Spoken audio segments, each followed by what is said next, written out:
Shaun Quincey, welcome to Between Two Beers. Well, thanks for having me. It's massive fan and great to be here. It's unreal. It's unreal. We're very excited to have you in today, and you won't be aware of this, but your PR team has been putting in a shift. In the last 3 weeks, we have had 3 independent contacts, people whose opinions we really trust and rate, say you need to get Shaun Quincey on the show. Oh, wow. That's cool. That's super cool. That's awesome. So I read your book. And holy shit, we did need to get Shaun Quincey on the show. Man, your story is epic. Oh, thank you. Thanks so much. That's awesome to hear. That's cool. Yeah. So to let the listeners in behind the scenes, whenever we invite a guest on the show, we reach out to them and ask for some contacts or people we can talk to about them.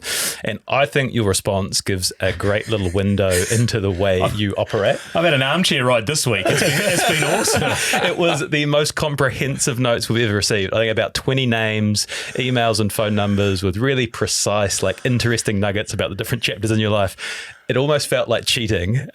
Is that the Shaun Quincey way? I don't know. I mean, it's. I don't know whether to be embarrassed about it or not. No, I think it's own it. Look, it's. I think I went deep pretty hard. It's the OCD screaming out at me, or maybe it's working in regulated services for too long or something like that. But I think for me, it was you asked that you do such a good job, and I've listened to so many of the podcasts. I was like, man, I've got to do this justice.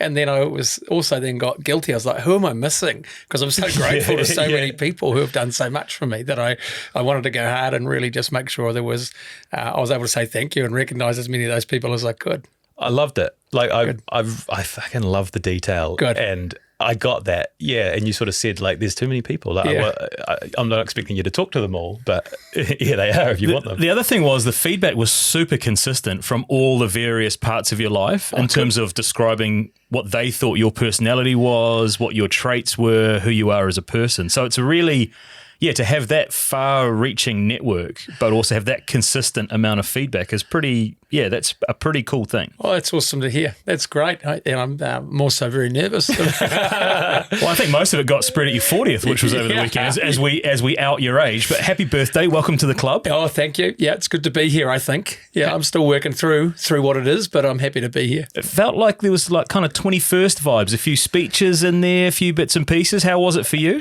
It was, I think I came to the conclusion that I am having a midlife crisis, and maybe that's too early, but I want to have a big party and get all these people who had helped me so much in a room and buy a whole lot of beers and enjoy all of them and also say some of the things which I think, I wanted to make sure they all knew I was grateful for the little roles and the big roles they all had in my life. So it was a heck of a lot of fun, probably a bit more emotional than I thought it would be, but it was an awesome time. It was really choice. Did that script that you sent us help guide some of those conversations on the night? Yeah, totally. And I was actually reflecting about who are the players who really stepped up for me at sort of moments, and it was some teachers, some rugby coaches, just some mates, people who actually might not have had that much to do with me, but I got to observe and learn from them, and it's amazing. I think when you look back at what shaped who you are now and what made you who you are, it's always a village, and so I think I just wanted to be able to say thank you to that village,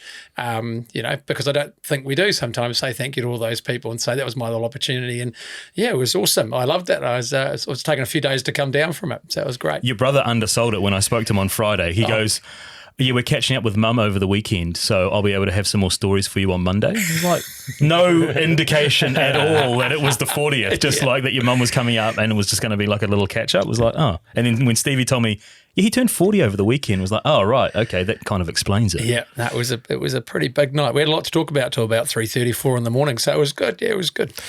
So I'm going to out one of the contacts, and it's Bucky. Bucky is also known as Lisa. As Michael Buck. As Michael Buck, Lisa Carrington's husband, and he has been a great informant for me with the episodes with Lisa. And I've asked him to describe, this is Bucky on Quincey, I asked him to describe what your personality's like. He said, there are so many words to use here. you could go quite deep and get a little bit gushy about the fact that he's loyal, trustworthy, he's a great listener, he's really considered, he's really caring, and will talk almost every day. But then on the other hand, he's like this larger than life sort of personality. I describe him by using the letter E, and he's energetic, he's excitable, he's a man of extremes. The fact he rode the Tasman, he's built a couple of businesses and sold them. He'll go from like hammering a dozen steinies in one night to the next day going cold turkey for a couple of months. He's a big exaggerator. He's a big storyteller. So we've had to learn that like you've got to take what he says with a big bag of salt. We actually termed it Quincey Tax. Like you've got to tax on stories and sort of apply a formula and divide things by number to actually get to the truth. So on the one hand, he's really considered and he's the glue in our wider boys' friendship. He's always checking in with people and he's got a massive heart. But also, once he sets his mind to something that he loves, he's passionate about, he believes in, he's going to succeed. There's nothing that's going to stand in his way.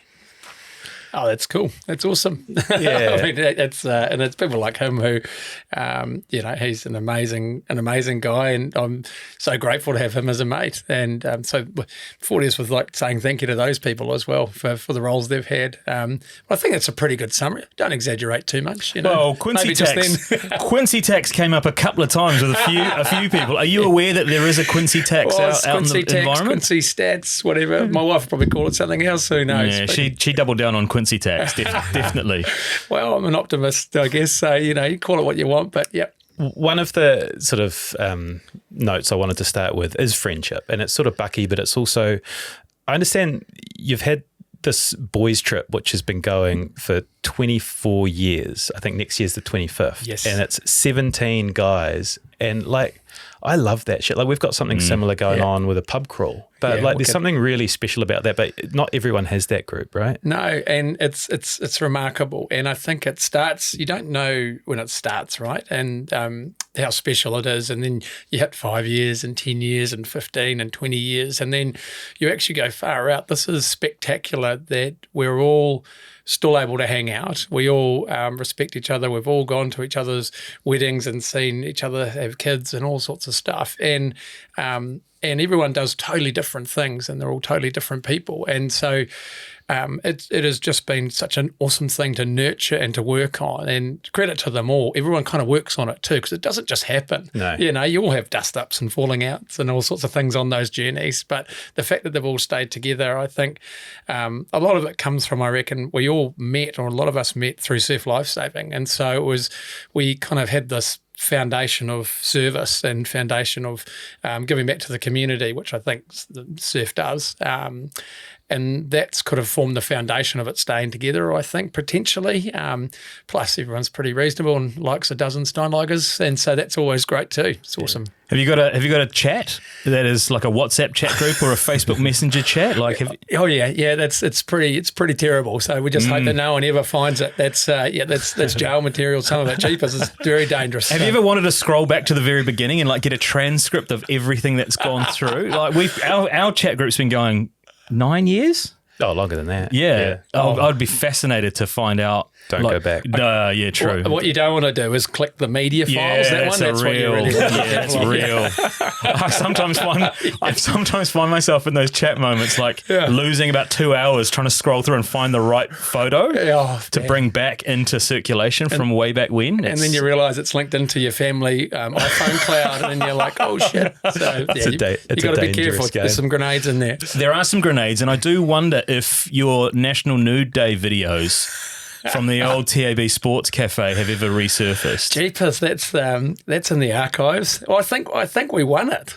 Did you? I think we might have won it. We'll have to have a word to Rick Salitza and see if we can pull that out from somewhere, because he's got them all. What was the video? Do you remember? So we were at Murray's Bay Wharf, and we decided, we'd get a surf lifesaving themed one, and so we combined the surf IRB, and this was all terrible and against brand guidelines and all this kind of stuff, and we broke all those rules, but it was a lot of fun, and we could win a fridge and like a $400 chili bin or something. We're like, well, we need that for boys trip, so we've got to do this. And so we had a BMX ramp which we set up at the end of Murray's Bay Wharf, and we got the surf lifesaving IRB, and we drove that under the BMX as the BMX was jumping over the IRB, and Trav was riding the BMX nude, and everyone was nude, and and then the surf boat rode in. Was the cameraman nude? I think it was. I always wonder about that. I think it was pre-GoPro, so everyone was probably sitting there with their Kodak disposables as well. So it was and so then we jumped the BMX, and the surf boat came rescued the nude BMXer. So yeah, I think we won it. Ever. It's pretty good. We've got to find that footage. Yeah, we will find that. Don't worry, we will find that. So yeah, I've read your book, and it was written 20 years ago? 2010, 11, I think. Yeah. So yeah. It's like a different. We're just talking about how it would have been a different book now, but I made so many notes when I was going through. Like, there's so much I want to talk to you about, but I want to sort of build the picture, and I want to start with the first note which I made. That you lived in 26 houses by the time you were 17. Yeah. Can you take us back to childhood and what was going on? Yeah, sure. And a lot of that, Dad was in the Navy as well, so there was a little bit of us. We just moved around a lot, and we had lots of opportunity to do that. And then when I was 6, my parents divorced, and so then you get 2 houses straight out of that one transaction. And look, it sounds like a bad thing, and I think there's scenarios where you have families moving around all the time. They live in lots of different houses, and probably what I had, what made it different from a bad situation to a good situation for me was I still had a lot of love. I still got given a lot of love all through my childhood and when I was growing up. So it wasn't like I was being dragged to dysfunctional house to dysfunctional house. We just simply moved a lot because my dad was in the forces, and my mum and my stepdad at the time moved a lot. For whatever reason, I just think we moved a lot around Devonport for some reason. And so there's, I guess, 2 outcomes to that. One, it throws you, and it becomes really hard to settle as a kid, and you can't function properly. You get no consistency.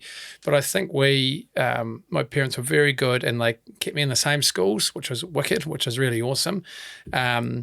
But they and again, they loved me to bits, which was great, which was really cool. But it still was challenging, right? Because your mates, you go to your same friend's house all the time, and you wonder why they get to stay in one house all the way through.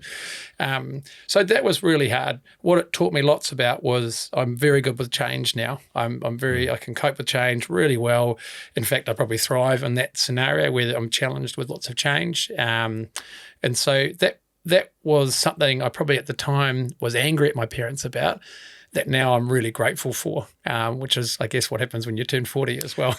It's crazy, that reflection on the things, like our business coach, Di Foster, sometimes says that your greatest strength is your greatest weakness, or vice versa. So it's really interesting that I think probably for Stephen and I that we're one kind of move, or I don't know about you. I mean, I moved house like 3 times when I grew up. Then to see a number like that and go, that seems like a hell of a lot of change. But then for you to reframe it into how that's helped you in later life is a really interesting way to look back at it. And I wonder if I do that as a prediction mechanism as well sometimes, to go, no, it wasn't that bad, it was actually okay. And I'm sure there was. I remember, crying, leaving some houses when I was growing up, going, man, I really love living here. I know the neighbour now, all that sort of stuff. But, that all that stuff does build resilience. It makes you stronger. It's not enjoyable at the time, but it does sort of help, I suppose. That Devonport area is quite a little interesting sub-community in itself, right? One road in, one road out. So did the majority of homes kind of circulate in and around that area? So you had a community feel to it? Yeah, we spent a bit of time out of Devonport. Dad moved down to Christchurch, which is obviously a little bit further away and things. In Devonport, I'm old, 20-something years ago, 30 years ago, was a very different place than it is now. It's quite an affluent suburb now, but back then it was dockyards and naval workers and a huge amount of state housing and Navy houses. And so very different world, but a beautiful community back then. You could walk everywhere and things. So I think that's where I was really lucky, as I had consistent themes in my life that gave me structure. So moving around a lot was potentially a little bit dysfunctional and a detractor from, I suppose, of stability for me. But having consistent schools, having some amazing coaches, and a consistent group of friends gave me a stability, which I think carried me through, which I was really lucky to have. Is part of that friend group the lads group that we're talking about before? Like, are there still remnants in that group from back then? I have friends from back then, but the boys trip groups are more from surf life saving. So sort of 15 or 16 onwards, surf kind of became my escape a little bit, and that's when I really sort of cemented myself in that group of people. There's there's kind of two chapters I want to talk about in your upbringing. And so your parents split when you were 6, and then you kind of had 2 stepdads, right? Yeah. So the first one, from what I understand, Vietnam vet, like quite strict rules. There were room inspections. It was 3-minute time limits and shower and silence around the house. Yeah. And he also had a business, and then the wheels started to fall off and it crashed. Yes. And then your family was bankrupt, and it was a really sort of challenging time. Is that the first chapter? Yeah, so that was, and again, really grateful to him for everything he did. He loved me, he looked after me and everything, and they went through some massive challenges and challenges with mental health and with business and all sorts. As a 40-year-old, I look back and I go, how amazing to learn and observe all those things, watching them unfold. I was very fortunate, and I ended up doing a business degree and got excited about learning about insolvency papers and things for, because I wanted to figure out, man, what happened there and what could we have done or whatever it might be, which is quite a strange way to be motivated to get through your degree, to figure out why and how your parents went bankrupt. But I wanted to learn. At the time, really horrible time. You don't understand as a 17 or 18-year-old. You're just trying to get through school and finish your bursary papers, why everyone's angry at home and, why there's people in your house and why there's all this stuff going on. And so that was horrible. It was pretty horrible times. And I think when you watch your framework break down, and at that time my dad and I didn't have too much to do with each other either, but you watch that all break down. Everyone's trying to do the right thing, but to hold a family together when the business is falling apart, when there's some mental health issues and things, it's tough. It's really tough. And I think looking back, everyone did the best possible job they could to work us all through that and everything, but sometimes it's just really, really tricky and things break down. And despite that challenge behind the scenes on the home front, you're successful school-wise. You're head boy of Takapuna Grammar School? Yeah, I was head boy, and it was a wonderful privilege. But it was tough, right? Because I was on the face really sick. I think I was looking like I was doing well. I was playing first 15 rugby. I was cycling nude down Lake Road. Yeah, well, that's true winning, right? Yeah, 100% riding my bike around naked everywhere. I was having a great time, and I was attending surf events and doing well and stuff. But yeah, everything was turning to shit at home, and it totally was. And I think that's why I ended up spending a lot of time with Surf Lifesaving. It became my family and my home, was because I knew a whole lot of my friends, I think I was quite jealous of my mates from school, all had structure and stability, and they were like, oh, what uni are you going to? Who's paying for you to go to here, and how are you going to do all this? And they sort of had a whole lot of the structure, and I felt all my structure was going out the window, but where I had it was at surf. And so that's kind of where I think I moved, and that group of mates from there became really special, and a whole lot of people who really sort of influenced my whole life, sort of for some reason or another wrapped themselves around me, but they had no idea all this shit was going on. And really, I was lucky I found them, right? That's because they set me up. They really put me on a great path. And so him and your mum separate, and then there's another gentleman that enters your life named Graham Stewart. Yeah. This, from what I read in the book, is this kind of chapter. He marries your mum and gets diagnosed with cancer quite soon after. Yes. And the conversations you had with him sort of produced the framework, perhaps, for the rest of your life, or at least the near future. Yeah. Graham was a very loving man, very special man, very, very gentle, and came to a horrible end. I can't quite remember the type of cancer it was, but multiple myelomas or something. But I won't be able to describe that very well. But he married, him and Mum got together and got married, and he had. Mum was going through, I suppose, a bit of stuff as well after everything, and then he just loved Mum, which was awesome to see, and I think that was lovely to watch and observe, and that was something probably I hadn't seen for quite a while, so that was good. And I think he loved us too. He loved my brother and I, and he was like, "Look, I'm here for you guys, whatever you need, if we can help or anything." So that was awesome. And then unfortunately he died, so that was just awful, and it was. I suppose he gave me the gift of, I suppose, knowing that we're not here for a very long time, and it made me really sit back and reflect that actually it's all finite. We don't have a huge amount of time where we're here, and we've got to do everything we possibly can to maximise the time we are here. And a good friend of mine in work, Robbie Paul, talks about when are you going to decide to do your life's work, and when are you going to decide to make something your life's work, and what's that moment going to look like? And I guess the gift Graham gave me was that's every day, right? That's every day from now on, that you've got to make that choice. Are you going to throw this one away, or are you going to make it important? So I feel very lucky. He was in my life for about 4 years, and he gave us that gift, which was special and wonderful, and I'll always be grateful for that. Is it fair to say in that period, kind of post school, you sort of struggled to really land on what you wanted to do? Big time, yeah, big time. Man, I started off. Actually, Bucky and I started off trying to be physiotherapists together, and we'd park on a street called Kitiwao, and I think I just wanted to hang out with my mate. I don't know if I wanted to be a physio or not, but he got in because he was smart enough. I had to do all those other papers where you weren't quite smart enough. And so he was, so we started off doing that. Then I pulled out of that and was floating around doing some other degrees, wasn't quite sure, but I had no idea what I wanted to do. I don't think anybody does it, sort of 17, 18. And you sort of just go, man, what are you, and I wish someone had, you kind of wish someone had grabbed me and shaken me and gone, don't worry about it, just, it's going to be all right, just maybe go on a little OE or do something, just row the Tasman or something. Yeah, exactly, yeah. And so, yeah, a bit of a lost, I'd probably call them the lost years, but I still had great people around me, so, yeah. So throughout that, there's a character we haven't really introduced, and that's Colin Quincey, and that's your dad. Yeah. And I've written a little part just to summarise that, and then I want you to expand on it. So he lived in Southeast Asia, building schools and teaching homeless kids English. He was taken hostage in Burma. He did a solo sailing attempt to Tonga. He was a smoker. He had 3 wives, and he was the first person to row the Tasman in 1977. Rock and roll. What a character. What a character. Yeah. I want you to take some time and tell us about Colin Quincey. Oh, look, I had a great last 5 years, last 10 years with my dad. We had a rough patch in the middle, and I think he loved us boys a huge amount. He was such an adventurer. He was a nomad.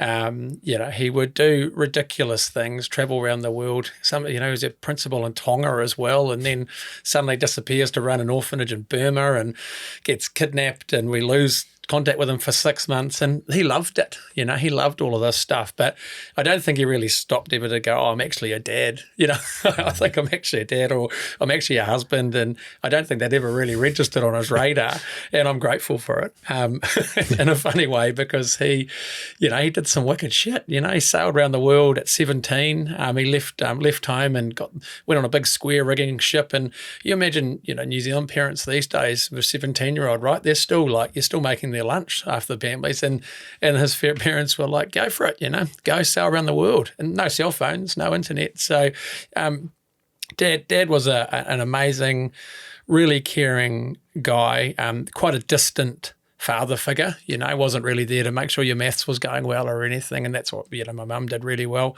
but an absolute I suppose leader in terms of wanting to show people that they should put their best foot forward. They should take a massive punt, and it didn't matter what it was, but you should absolutely try and do something. If it's outrageous, that's fantastic.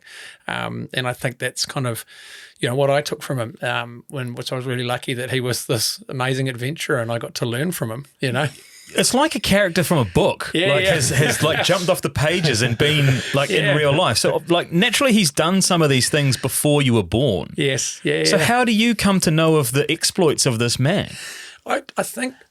I think it's his book, reading his book, and I think it's talking to people who were close to him.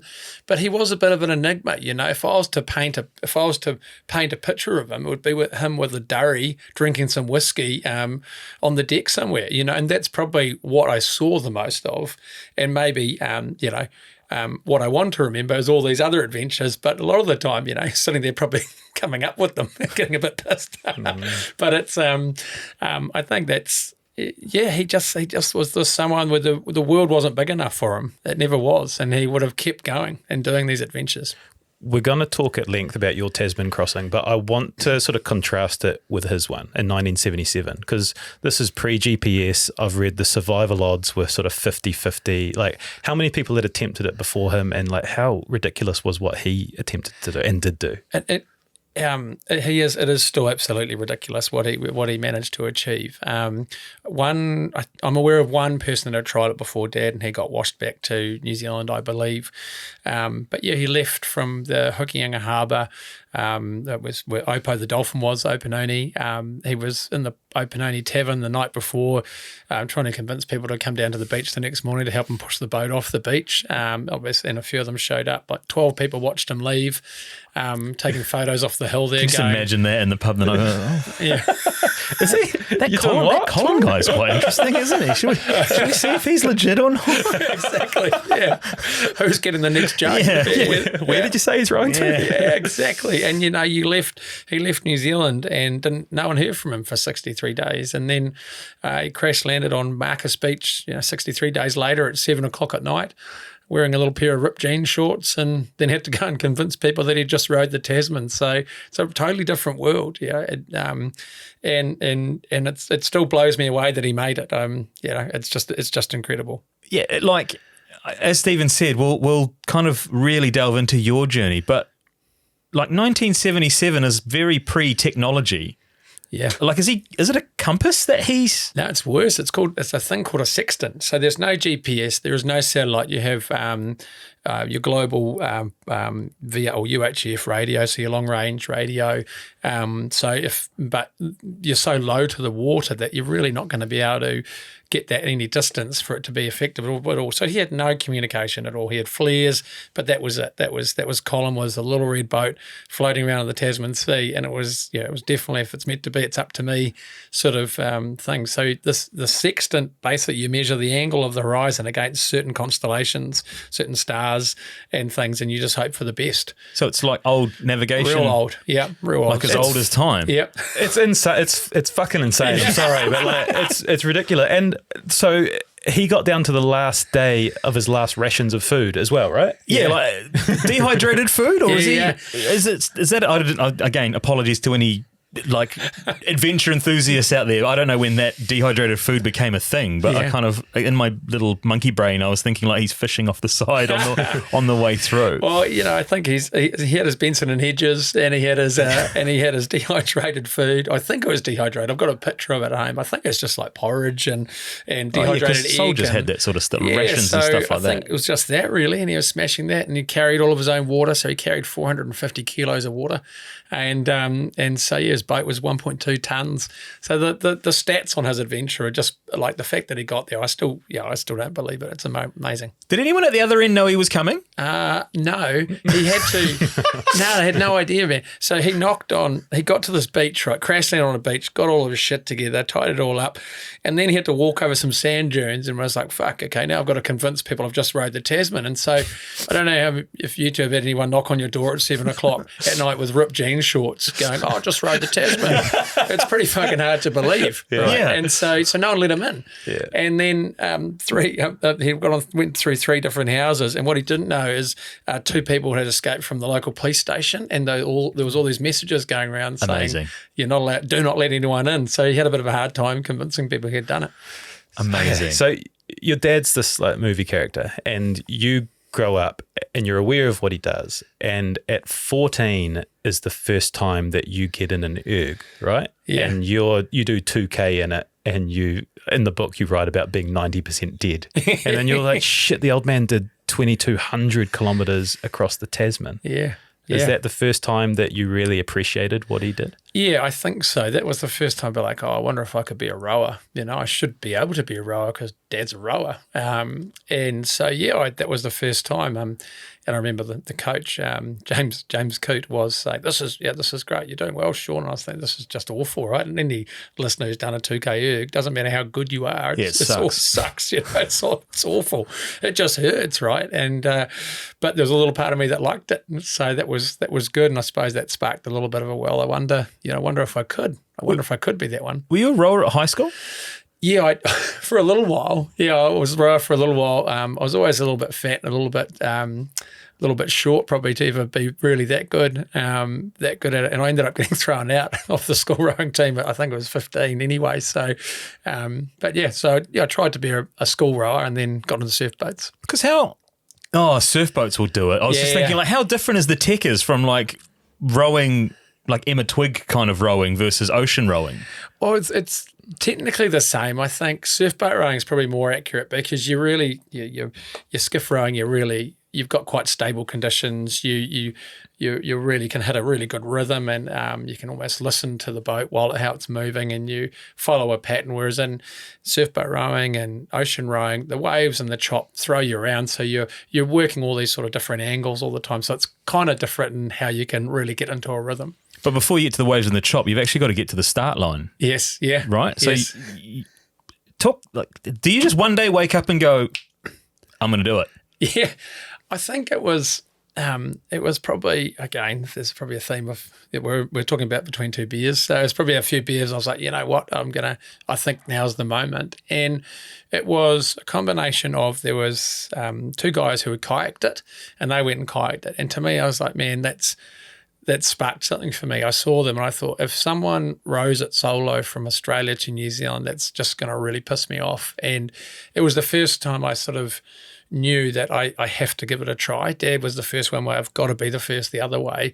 And it was wonderfully clear to me that that's all I wanted to do. And I don't think ever in my life I've had, since then, I've had such focus and clarity that, yep, Shaun, you've got to row the Tasman, you have to do it. And it was awesome because I had purpose, and I'd had that lost period of my life where I was going, far out, what am I going to do? You know, how am I going to sort my shit out and do something interesting? And then that just sparked for me. I was like, man, this is the time. And it was a combination of, Graham passing away, me being a bit lost, and all these things. I went, right, man, get it together. Let's go for it. And how old were you? That would have been 22, I think, when I first sort of go, yep, that's going to be it. And you voice it, is it Bucky? Is it the first one you tell? Yeah, it was Bucky. I think we'd had a bit of a night out or something. I was like, man, I'm going to go row the Tasman. And he probably went, oh, yeah, sure, Quincey Tax, Quincey. Yeah. He might row Lake Pepuki, who knows. So, but yeah, that was the moment. And did it? I'm trying to think back to like hazy memories of a night after when you're piecing the night together and you're like going, Shaun said last night he's going to row the Tasman like his old man, but he's fucking talking shit. And is it like days, months? Yeah. Like as the idea crystallizes? It's one thing, again, to say it. It's another thing to just start to actually put the pieces of the puzzle on the board to start making a picture. Yeah, and I think it's momentum sort of builds motivation, and it's kind of this circle, right, of motivation and momentum, and certain things happen and you can say out loud you're going to do something, and then it's kind of, well, what's the execution? What are you going to follow through with? And it probably took me 6 to 10 months to kind of pull everything together and tidy the whole process up, what actually happened to happen. But there's no guidebook. There's no, this is how you row the Tasman. Dad's book was, it was more of a diary. So there's no, how does this all come together? How does the campaign come together? And I needed to raise money. We had no money. So there's a whole lot of trial and error and figuring things out. It was probably, when you guys first started a podcast, you're trying to figure out what bits and pieces do we need to pull together to make it a reality. Did you talk to Colin about the idea? I told Dad about 7 or 8 months after I'd sort of started the process. As it's a story I love, and it was I sent him an email and said, "Oh, Dad, I'm going to go row the Tasman," and he was living in Darwin at the time, I think, and he took a few days to come back, and he said, "Oh, give me a few days, I've just got to digest all of this." Then he sent me this beautiful email, was, "You've 100% got my absolute support. I think this is fantastic, and I think you should absolutely go for it. But I'm going to see you at the start line." And I was like, oh, fuck, I was kind of hoping for 30 grand. Or something like that. I don't say that. But, and then he goes on to go, "Shaun, so much has changed in the world since I rode the Tasman. The boats have changed, the technology's changed. Then he was really open. He's like, we haven't hung out that much recently, so I don't kind of know you that well either, and who you are and right now. So I want to see you at the start line, because if you haven't given up enough to get to this point. If you haven't worked hard enough and you don't know every inch of that boat and you don't want it enough, you're not going to get there. So that was really interesting, really hard to hear at the time. I didn't really expect anything from him either, so that was kind of good. But it was a good lesson, right? I think that the hardest part of rowing the Tasman is getting that boat to the start line. Yeah. And so there's so much good detail in the book about what this next 2 years look like. And I think it's pretty obvious. It speaks to the business success you've had later in life, is just like everything sort of going against you, and you're figuring it out, and you're building the boat, and you're trying to get sponsors, and you've got no money, and and you get to the start line. Like, tell us about that sort of 2 year cycle, and what was going on? Yeah, man. So I was totally broke, and that's actually never, I still think I was never happier in my life than when I had 12 beers and a full tank of gas, right? And that's all I had. Like, it was a wicked time. And a lamb in a spit that you'd taken from a 21st that fed you for 3 days. I still feel shit about that. But I got gout. Did I tell you that? Because of that. That's how I developed gout. Is it really? Yeah. All I ate was stolen lamb for 3 weeks. And so, my foot blew up, and I was ringing my rugby coach going, I can't fucking play rugby. I can't even put a sheet on my toe. I've broken my toe. And he goes, oh, you should go to the doctor. I've heard that before. And I was, I had gout. But is that a description of kind of how, I don't know the time frame of that, but on the bones of your ass that you were? Yeah, totally. It was just, I moved in with my brother and moved into his garage for a period of time. Him and his wife, Megan, put me up. So that was amazing. But really, it was all I was doing is every dollar I got, I was trying to buy resin or pull for the boat, or buy different components for the boat, and I'd just spend everything in my bank account. Then I'd go and ask to extend the overdraft, and I'd spend all of that. And it was just all on buying shit for the boat and trying to figure out how I was going to get it done. So it was awesome. And again, that's kind of what it takes to build good startups as well sometimes, is to get as far as you possibly can. It was hard, but things are only hard if you can't justify the vision or the purpose, I suppose. Like, there wasn't one part of me that wouldn't have done that all again, and to keep doing that all again, because the outcome was I got to row the Tasman, I got to build my little red boat and got it done. And so when you're doing something like this and you believe so much in the vision, it's actually quite easy to be on the bones of your ass, because you got massive purpose. So it's wonderful. The physical element of it is one part, but like you had to turn into a salesman too, right? Like, you're talking about like calling 46 people in a day to try to get sponsorship. Like, I think that's part that people probably don't understand. Yeah. And I mean, and that was really hard. Yeah, that was no one, because every time someone says no, it feels like a kick in the guts. And a lot of the listeners would have tried to sell things before, and it can be really challenging. And this was my dream. This is what I wanted to do, and it was taking enough of my own mental sort of strength to try and get my head through, like, can I actually do it? The fact that, can I actually row the Tasman? And then you get people telling you, you're going to die as well. And they're not going to give you money because they think you're going to die. So they think your idea is great, but they're generally worried about funding it because they don't want to be party to you dying. So that was always quite funny. There's a funny story. I remember trying to raise money from Orcon, and the CEO at the time, who was a wonderful guy, and unfortunately he's passed away. He was saying, Shaun, we would love to give you some money, but I think you're going to die. And I was like, well, man, like, that's good, but I tell you what, I'm going to do you a deal, because we're going to put Orcon on the bottom of the boat, on the hull. So let's play this out. Let's say I die, the boat's upside down, and that's the Orion from the Air Force is flying over with some TV cameras. That's going to be on the front page of the Herald, and that's going to be on TV. And so your ROI, your return on investment, is going to be like in the thousands of %, man. So cough up. I got 20 grand. So that's good. Have you always had the gift of the gab, or that ability to kind of that salesman element to your personality?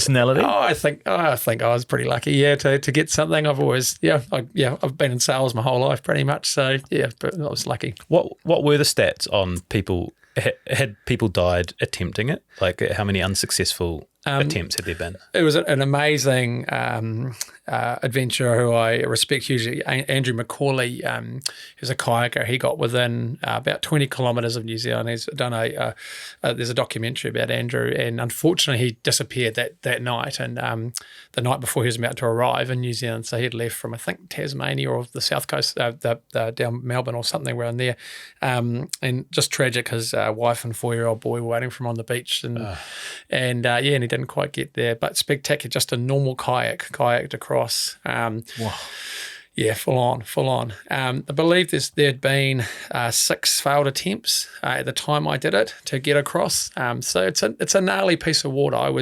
I had amazing advice from Roger Badham in my first sort of 10 days, which got me basically into the middle of the Tasman. So I was very fortunate we hit that right weather pattern that got me right into the centre, which was lucky.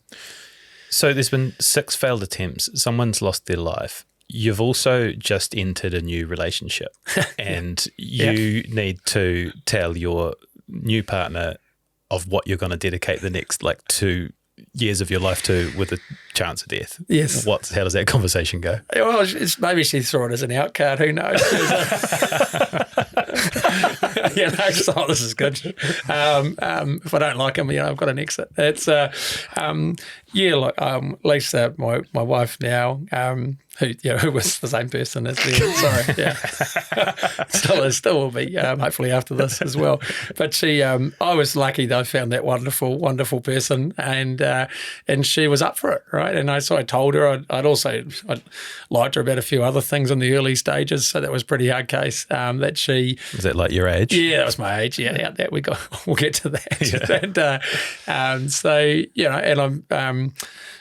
Lisa's incredible, and I was so fortunate that she was like, "Yeah, I'm up for this. This is pretty cool, right?" Because potentially, if she wasn't, I fell pretty hard in love with her. I might have gone, "Oh shit, okay, well, maybe I don't do this." And so, pretty awesome that I was able to meet someone who was like, "Yeah, let's do it. Come on, go for it." And so that was good. But I had to explain to her. I was like, "Hey, Lisa, I know I should probably get a job, but I'm going to go row the Tasman, and can you support me?" Yeah, that's a hell of a strength of feeling early doors to feel drawn and compelled to go and do this task, but then have the tug of the heart. Yeah. On the one hand as well, that's falling hard and fast. I'm lucky. I've got a wonderful partner who lets me chase my dreams, and she does, and so that's pretty lucky. And was she hands on the project as well? Yeah, definitely. She was helpful. She's a physio, so she just kept my body going, but also just really supportive. Came to all the events, and I think it's probably quite hard as a partner when someone says, "Oh, what does your partner do?" and her partner's the mad guy going to go row the Tasman. Sometimes that might not be the funnest question to answer in the wrong circles, and so thankfully it worked out. Yeah, I want to take you to the day that you take off. We haven't really done justice the amount of shit that you had to go through to get to the start line, but there's so much I want to talk about once we're in there. And there's this guy, Clouds, who becomes a really important part of your journey. And I think you asked him at one point, how long should you expect the voyage to take? Yeah. And what does he say? Oh, man. So what did he say? I can't even remember, Steve. I can't even You've remember. You've read it fresh. You just read it last week. I can't even remember what he said. That's terrible. It was like... Steve can't remember it. It could be 24 days if it goes well, but it could be 75 days if the weather sort of goes the way I think it might. Yeah, I think it was something like that. I think he might have even said 90 days. Yeah, it might have been longer. He's a salty sea dog, old Clouds, and a total legend. And he's still the weatherman for Team New Zealand. So he did the whole Barcelona thing. It's amazing. He's still on there doing it. And the fact that he gave me time and agreed to give me time, I was blown away. And largely, I'd put my success of the trip down to Cloud's advice and his ability to tell me where to row as hard as I possibly could too on the particular campaign. There was another funny thing he did actually, where I was day 50 and I was going 12 miles north for every half mile I was going towards New Zealand, and he could send me 25 words on a satellite phone, and he just went, LOL. LOL. And each of these cost like $14, right? And I was fucking broke. So I was like, just, man, come on. So LOL, LOL, ha, ha, ha, ha, ha, ha, ha. Not going to make it. See you in Deneral. Good luck. 60 knot southerlies coming. And I was like, fuck you, clouds. You know? Sense of humour. Yeah, so it's a dark sense of humour. Day 50, I'm like sitting there sobbing reading this thing, you know. But yeah, classic guy and brilliant man. So Do you have to train?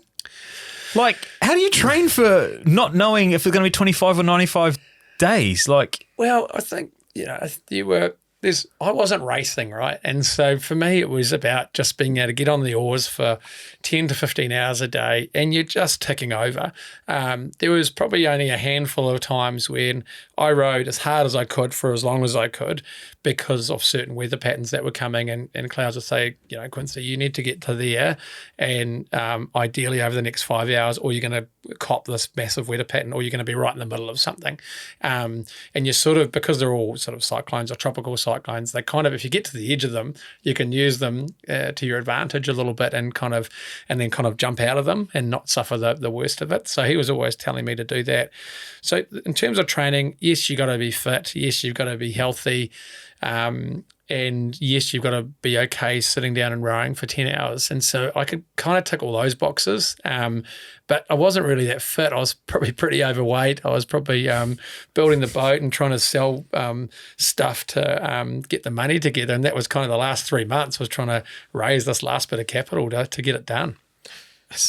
Can you remember the feeling taken off and you know, you're leaving all your family and supporters behind and you're doing this insane thing. And I think that first day you rode for 5 hours and you only went 7 kilometers and you're just like, what the fuck am I doing? And like, do you remember thinking like where your head was at that point? Mate, I wanted to set the boat on fire. I'd sort of well, there's two parts of that probably, you know, like just as I left, you know, that was a special moment and it was stepping on the boat and rowing out and going, wow, okay, we're all on.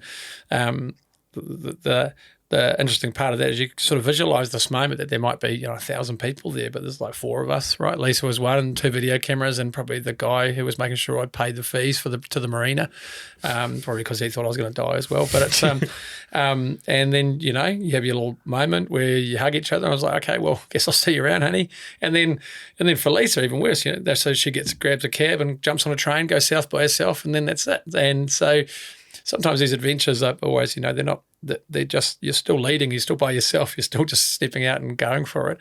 And then it was, once I've been rowing for a day, I was like, holy shit, this is awful. Like I'm going really slow. I've got blisters everywhere and I can't sleep because that first 4 days is actually the worst, most dangerous because you've got all the shipping lanes.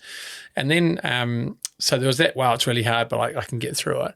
And it was actually day 4 where I was sitting there going, fuck this, I'm going to set the boat on fire. And I got pretty deep into this.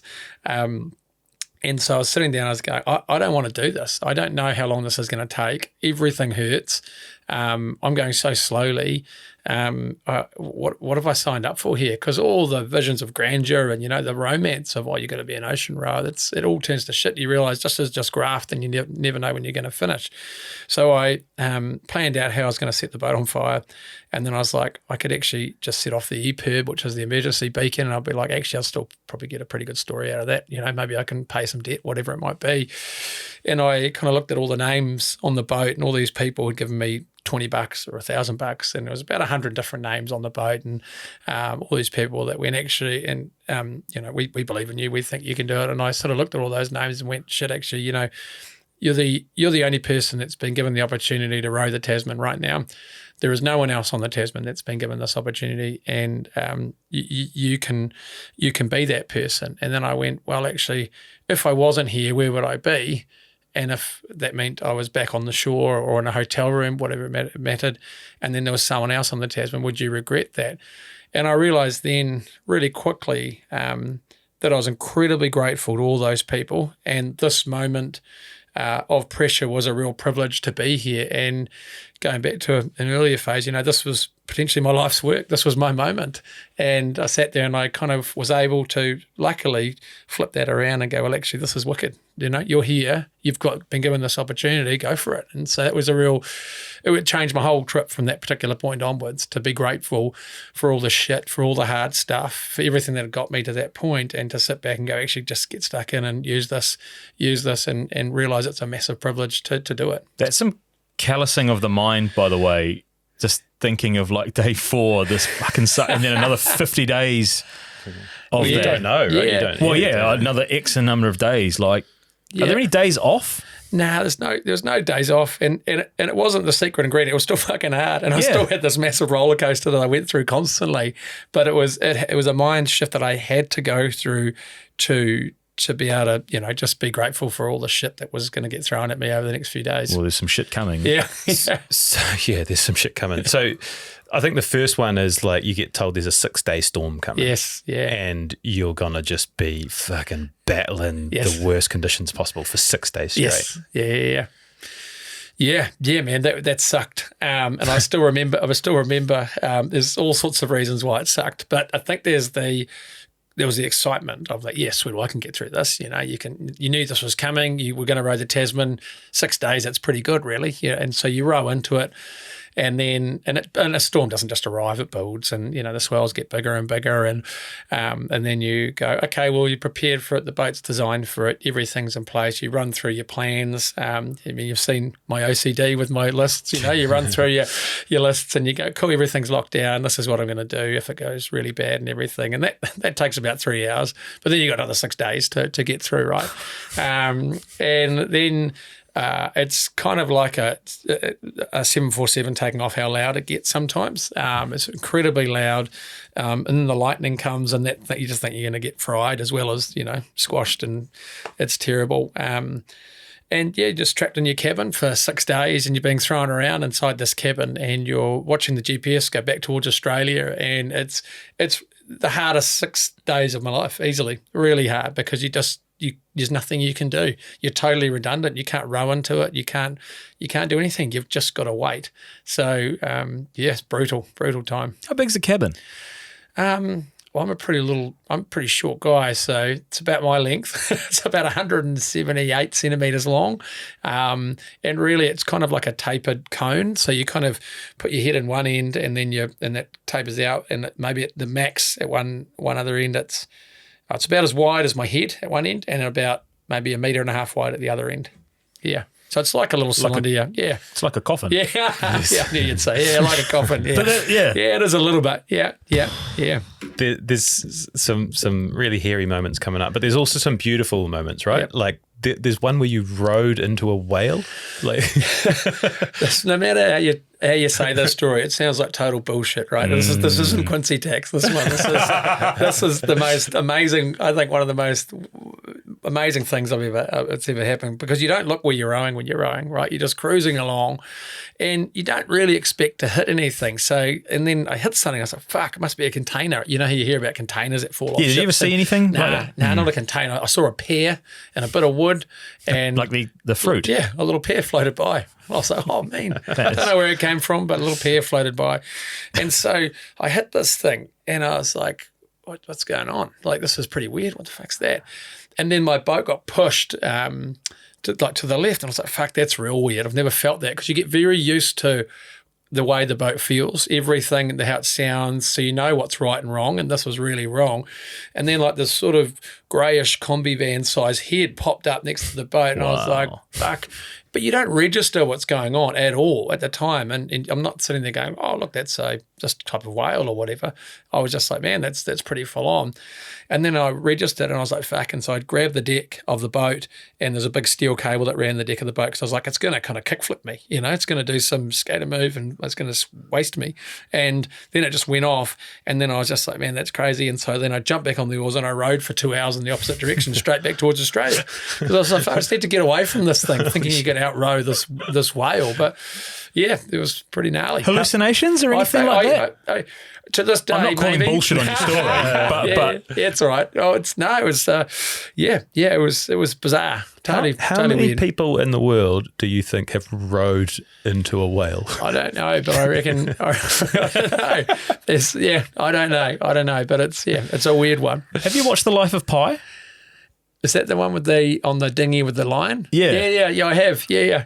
I think someone have referenced that to me before. Yeah, Like that's the closest I can imagine to like what storms are like. And I mean, you didn't have a tiger on your boat. No, sadly, no. It was yeah, it's just so interesting. Okay, so there's one other major incident that happens, and it's when the boat tips over. Yeah. And I've spoken to Bucky and your wife, and I want to sort of read what they say afterwards. But can you tell the story from your perspective? Yeah, so a big storm. And Is this a different storm? This is another storm. Yeah, this was day 36, I believe, somewhere around there. It was sort of right in the middle. Really big storm, and built up over 3 or 4 days, which means the wave height compounds, gets bigger and bigger and bigger. And then before I went to bed, I was rowing with some of these waves, and it was wicked. I was rowing about 14 knots, which was real fast, and I quite enjoy the surfing down the waves. But then you go far out, you can't row all night. So, and you don't really want to be rowing once it's totally black in the storm, because you can fall out and all sorts of different reasons. So I went to bed, locked everything down, and was sort of halfway asleep, halfway not asleep. And then I felt the boat pick up acceleration, go super, super fast. And then the nose of the boat buried at the bottom of the wave, and it did something called pitch poling. So it goes end over end. And so 7 metre boat, so it's quite a bit of energy and force going in there. And so it hit the surface of the water, and battery fell out, hit me, and all this sort of stuff. And so I was a little bit hurt. But then I was more like, holy shit. And I looked out my cabin door, and I was underwater. And so I was in the little submarine. Whole lot of water was pissing in because the door wasn't fully closed properly. And so I managed to lock that off. And then it was totally silent because I was underwater. So the whole boat was underwater. I was like, man, this is silent. And this is pretty bad. And usually it's meant to just pop back up again, but the life raft had come loose and was holding the boat, so the boat would try to self-right, and the life raft would hold it upside down. What I didn't know at the time was when the boat gets inverted, we had this little tracking website that as soon as that beacon gets inverted, it sets off an emergency alarm onto the website, which TV3 saw at the time. And then so they thought it'd be a real good idea to call mum and say, oh, Shaun's emergency beacon's gone off. There's one amazing person I need to thank in this story who doesn't get enough credit. But before you jump into what Lisa and Bucky said, there was a whole lot of shit that went down because everyone thought I was in a lot of trouble, and I was calling, asking for help. And basically I did call the Rescue Coordination Centre and go, I just need you guys to know that something bad's happened. I think we're under control, but something's bad happened. And he said, well, we can come and pick you up. There's a container ship that can come pick you up in about 14 hours. So we can divert them right now, and they can come pick you up. And I was like, okay, yeah, that's probably, this is a bit fucked. So probably that's a good idea, right? I was being given an out card.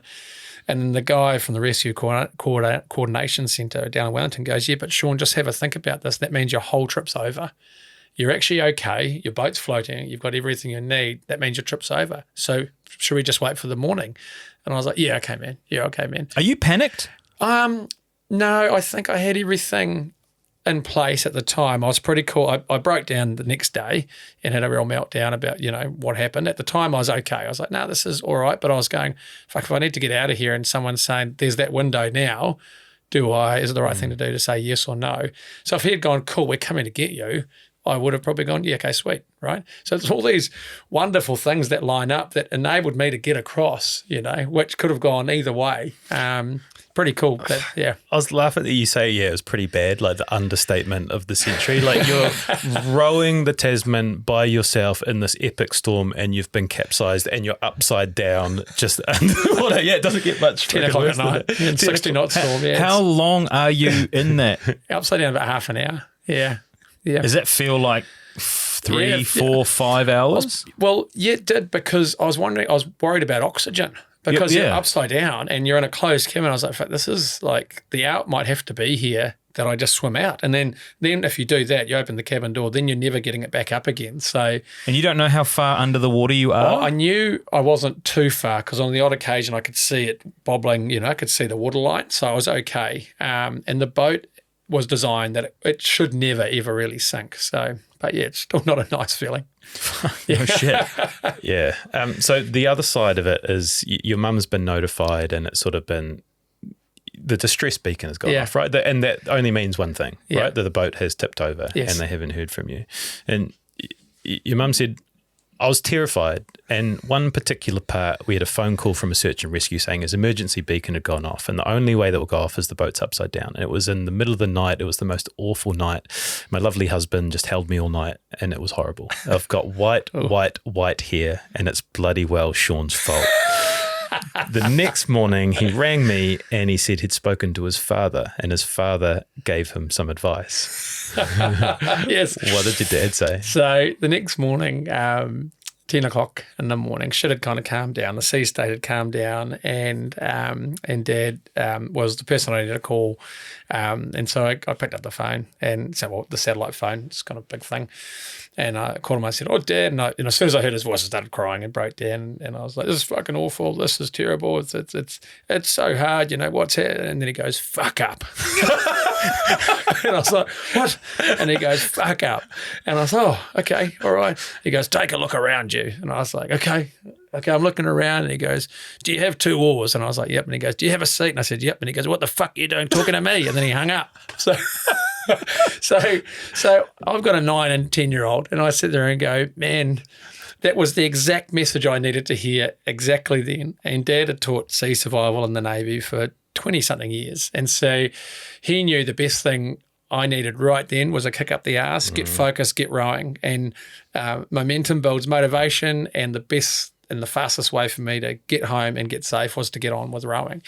Really amazing. And so I always try and reflect, how do I give my kids the right message at the right time that might not feel nice to give? And I'm sure there would be a huge part of them sitting there going, man, what do I need to say to him? What do I need to do? And he would have talked to Bucky, and Bucky would have talked to him a little bit, I think, and he probably knew that that's what I needed, and that would have given me a bit of anger and a bit of drive and gone, yeah, you're right, get on with it.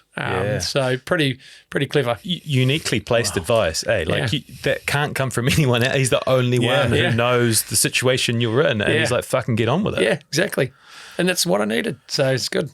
You also had a text from Stephen Gates, which was quite similar, right? It was like changing the mindset. You lucky bastard, we didn't get to flip. That's it. That's right. Oh, I'm so glad, Steve. I'm glad you brought that up. That's awesome because he is a great man. He enabled a lot for me. And he texted me, "You lucky bastard, congratulations." And again, mindset and mind shift. You go through these challenges and you go, fuck, this is either the worst thing in the world or awesome. I'm going to get through this, and this is what's going to make winning so much better. And Steve, and the combination of Dad and Steve, 2 people who gave me amazing confidence and the right messaging, enabled me to keep going. So I was pretty pumped. On the flip side, are you having to manage flip side? Hey, what are you doing, bro? Yeah. Nice, man. Well done. On the other hand, are you having to manage comms back to your loved ones at the same time? Like, it's one thing getting message from home to say, fucking refocus, re-energize, reintegrate, whatever. But you've got loved ones that are obviously very, very concerned for your welfare and your state. So are you having to regulate the messaging back to them at the same time to communicate like a calm? Yeah, a little bit. I think, Bucky was the key safety person and the key person back home. And so he did a lot of that because you only have one point of contact and you kind of need to save batteries, and you've got to be very careful how you use the battery and everything. So texting hotline, 100%. At night. 100%. What are you up to? All those 0900 numbers, it's tricky times. So it really was basically all through him, and then he would relay stuff, and then I tried to reach out after and say it's all okay, but it's you've also got to be careful what messages you take from who in those scenarios as well. So like for me to call my mum at that time wouldn't have been good, right? Wouldn't have been good for her, wouldn't have been good for me. Lisa's quite practical in those situations. She'll talk me down and go, yep, it's all fine. Bucky's great. Dad will tell me to harden up, get on with rowing. And so you do have to, it's almost like a high performance moment. You've got to be very filtered in what you're going to listen to, what you're not, so you can get on with it. I'm going to bring you to the landing. Remarkably, like this, you wrote the book straight afterwards, and this was your life. But what you've gone on to achieve, like it gets smaller and smaller. So I want to move us into the business space. But first, like that landing, like there's a shitload going on there too. Like bring us home to when you actually touched down in New Zealand. Yeah, man. Well, I was going to miss. So that was the biggest thing. I was totally going to miss New Zealand. And Clouds was telling me, I'll see you in dinner hour, right? And I was aiming for Taranaki. I missed it by 750 Ks. So that was embarrassing. And then there's nothing more embarrassing than almost missing a country, So it's pretty bad. And so I'm luckily 90 Mile Beach, there's 90 miles of it. So it's good. There's a lot of beach to hit. And I was rowing hard. The last sort of 4 days of the trip, I had to row for 24 hours a day, and I was on all this Panadol. My backside was totally raw, but I had to keep rowing because I was going to go over the top, and I don't know, again, if I could have mentally coped with that. And so I was going hard. The day I hit New Zealand was the first time I saw New Zealand, which was quite cool as well. So literally only 4 hours before I landed, I saw it for the first time. What's that feeling like, seeing land? There was a real practical, boring approach to risk and safety for me, which is, I'm just so disappointed in myself, like, fuck yeah, I could have had a beer and just celebrated, but I was like, right, here's the plan, what am I going to do? Because the biggest thing is you're going to land on rocks, and you're going to hurt someone or hurt yourself, and you're going to have to get yourself out of shit. And so it was lining up the whole time, how I was going to row in, where I was potentially going to land, trying to get the coordinates right, and all this kind of stuff. So remarkably boring. And but obviously a little bit exciting. Once my friends came out in an IRB and they gave me a few, chahoos and all that kind of stuff, that was pretty wicked. And so we set off some flares, which we got told off for, and did a whole lot of cool shit like that. So that was wicked. And then I gave them a whole lot of stuff off the boat that I didn't want to lose, like computer and photography, and took the rudder off because the rudder went like 1.5 meters below the hull. And so that would mean that would snap off if I left that on. Stripped down to my Speedos, and then went, sweet, okay, I'm going to row onto a wave, and then I'm going to jump off because it was 7 foot of surf, so it was pumping. And the 7 meter boat and a 7 foot of surf, well, you don't have an engine, you don't want to stay on that. So I rowed on pretty hard and got onto a wave and then dived overboard. But the funny thing is the boat went one way and I went the other way. And so you had like 200 people go and watch the boat come in. And then the skinniest Quincey's ever been, with his ribs out for the first time in his life, is swimming in up the beach going, I've just rode the Tasman, here I am. And there's no one down here. And someone just walking in. It was pretty funny. And then I think Lisa saw me and my mum and a few other people. So then the crowd like, wow, he's down this end. So that was awesome. And but a real contrast. I was always jealous of Dad arriving with no one seeing him arrive, because I think, you'd have that little moment of self, you made it, you get there by yourself and you're like, wow. And so grass is always greener on the other side, isn't it? And he was probably jealous of my trip, but it was, it was a wonderful feeling. A funny story I should tell was that I got to the beach, and I was only allowed on the beach for 3 minutes, and that was a deal I'd done for some media money, which helped me pay for the trip and a few other things. And so I was whisked off down to this little house. And so within 10 minutes, I'd arrived, celebrated, and I was back off the beach by myself in a little house. And I got a knock on the door, and I said, oh, this is cool. And it was Customs and MAF. And Customs and MAF walk in, and they're like, oh, you're Shaun Quincey? I was like, yeah, I'm Shaun. Yeah, come on in. And they said, do you have anything to declare? Yeah, that was it. No shit. So firstly, have you got anything to declare? And I'm like sitting there going, this is fucking unreal. And also, we're going to give you a fine for not arriving in a registered port. 3 minutes after they did that, John Key called me. He called and goes, congratulations. I think this is what you've done is so amazing. And I was like, fuck it, we need to have a chat. Right? We need to sort this out. So funny. Yeah. What's your go-to meal? Oh, I had actually was, people might not know this, the studio's in Greyland, and there's a wicked bakery up the road from here that does sultana. It was a sultana scone. And so my mother-in-law had bought a whole lot of these scones for me. And so I was just smashing these scones. Yeah. And actually, you might know James McConey as well. He bought a bacon and egg sandwich for me, which was in his back pocket for about 5 hours. So it was warm for all the wrong reasons. So probably with a few bites out of it too. So it took you 54 days. I think there's something like you went backwards for like 23 or something like that. But like on reflection, like what did you learn about yourself or life, or like what were the lessons that you took from it? I think there's so many. It was a big moment for me. The fact that I got there changed my trajectory, certainly, and it was awesome. And you try and break down with hindsight now what is it you actually learned. And I think, what I practically learned was, pulling together a plan and executing on the plan and kind of problem solving along the way, and sometimes not knowing how I was going to get it done, but just showing up and trying and working through those different ways. And I think that was something I just learned to keep going and persevering and keep pushing through the problem-solving process, learning to ask for help, and so many things I think you learn along the way. I'm not an expert in ocean rowing. I'm not an expert in the weather or rowing or anything like that, but I was able to find the right people to help me get there, and those people were wonderful to choose to help me. So I think I learned that part of achieving something or doing something, it's never just up to you. It's how you build that team of people around you, and it's your ability to listen to what they have to say and apply those learnings, and that helps you scale, I suppose, different things and outcomes. And that was the Tasman. Really, I had to find the best people in the world to help me. I could, and there's people like Clouds and Bucky and just a whole lot of different people that pulled together to get behind what I was trying to achieve. And so I kind of learnt that formula, I suppose.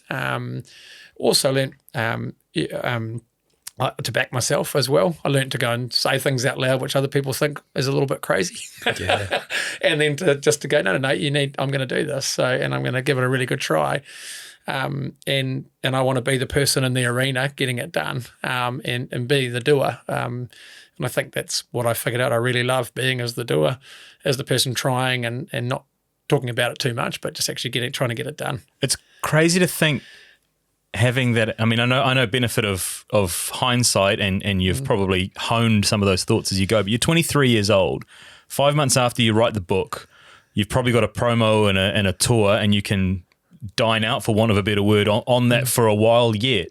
But you've got so much more life to live, and it's almost, you've used the term life's work already, and you're only 23. When do you start to think about what next? I think the book was awesome because I got to download, and I got, without using a pun, I got to close the chapter, right? I was like, cool, we're done. I've done the Tasman now. What is next, and what do I want to fill my life with next? And I guess I knew very well I didn't want that to be the last thing. I didn't want that to be what defines Shaun. And I also wanted to do some travelling and sort of get married and all that kind of cool stuff. And so that was kind of next on the list, as Lisa and I wanted to travel and do some other adventures overseas. There was a lot of pressure to be like this adventure ocean rower, and I was like, you just let me explain to you how shit it is. Like I was like, I don't want to do it. Were you getting proposals of people like going, we've got this great idea, we need someone to execute it, we think you could be the guy? A few different things, like there's I'm trying to think back, but definitely there was like, you're going to sort out a race, you're going to do a Trans-Tasman Ocean rowing race, and I'm like, yeah. And then I was thinking, I went and saw Grant Dalton about it, and I was like, this would be cool. And he's like, it'd be a pretty boring watch. And I'm like, yeah, you're not wrong, eh? And I was like, everyone could have cameras on their boat, it'd be mean, the GoPros and all this kind of stuff. He's like, yeah, and they'd just sit there and row, wouldn't they? And I'm like, yeah, they would, yeah. And some of them would probably start crying, and that would be about it. So it was, I went through that little cycle, and then I sort of just realised I'm just not interested in it that enough. I've closed that chapter, and I'm done, and I've got to find something else that sparks my fire. So you take 2 years off, mid-20s, and you start working for a company called Transaction Services Group, selling software to gyms. You and the fam move to the USA, head up that business, work there for 2.5 years, decide to quit, move home to start your own company. You have 2 kids, and now you're kind of into it. You go out and raise some investment capital from angel investors and a venture capital firm. You borrow money and build a board of directors to crack the whip. Like this happens quite quickly, right? That's a good 5-year summary. Yeah. I want you to take us, because we've got a lot to talk about after this, but take us to how you got there so quickly and where we're going after that. Yeah, I was very lucky to work for a guy called Murray Bolton, and he's a very successful New Zealand businessman. And so I got to observe him building an amazing business, and he gave me and a guy, Craig Marshall and Stephen Holmes and Wayne Poynton, they gave me amazing opportunities that I probably shouldn't have been given to try things, right, and to lead and to build a business. So I got to watch and observe how they built a lot of wealth, and I thought, actually, I can do that as well, and I can do it for myself as well. And so I decided actually I really enjoyed working for them for 7 years, but I want to do something on my own. And I was motivated to do that. And I sort of did some maths that the equations, even if I build and fail in 5 different businesses, as long as one works, I'll still be financially more better off. And so that was the maths, really. And I was like, okay. And so I went to Lisa and said, I've got this idea. I saw a business in New York. And I thought, actually, I could do that in New Zealand. And so, I quit, and I got offered a whole lot of shares in that company and turned them down. And I was like, no, I've got a floating mortgage and a whole lot of confidence. Why not move home and 2 kids? And so, we moved home to start this little business called Genoapay. And it was rock and roll, and again a lesson in having some confidence and having an idea and not being afraid to go out there and tell people about it, building a team of people around me that believe I could do it. And I think the Tasman credibility helped that. I'd had 6 years expertise in recurring payment systems, and somehow we missed the part about how on earth did you get from ocean rowing to boring recurring direct debit billing systems, which probably kill the podcast straight away, right? It's fucking boring. But it's started this business in what ended up being the fastest growing sector probably Australia and New Zealand's ever seen, which was buy now, pay later. Is it boring? I don't think it is. I love it. I think it's technically challenging and really stimulating. It's complex. Building a business in that space is cool, and building business is fun. I love it. I think it's really exciting. I suppose that if you say the topic out loud of recurring direct debit billing, people are like, oh yeah, cool, yeah, choice bro, yeah. And but to me, payments are fascinating because they're at the core of everything. So if you learn payments, you pretty much have the opportunity to learn every business on the planet because it's the exchange of value, and you're at the core of it. And so I love it. How did you? Sorry, Steve. I'm going to go forward. Yeah. We're doing a Tasman row here. But how did you get it? What attracted you to payment? Well, I processes? asked Transaction Services Group in New Zealand to sponsor the Tasman rowing trip, and they said no. And I was like, well, you've said no to me once. How about giving me a job? And also I was very lucky. I had a friend working there as well, Carl Margrain, and so he was working there, and he's like, I'll tell you what, I'm going to move to Australia. You should come take my job. And so I went and took it. Yeah. Were you a numbers guy at school? No, no, mate. I was a shocker. So I was never a numbers guy. Were you a payment guy? No, at school, yes, give me the money. No, I think I was just a problem solver, and a storyteller probably. So Genoapay, I want to dig in here. So in 3 years, it had a ridiculous rise and then a sale. But at the start, like, what was the idea and how did you build it up so quickly and how did it take off? Yeah, man. So we built this business called Genoapay, which was a buy now, pay later product where we focused on the services sector, so dentists, vets, hair and beauty and automotive.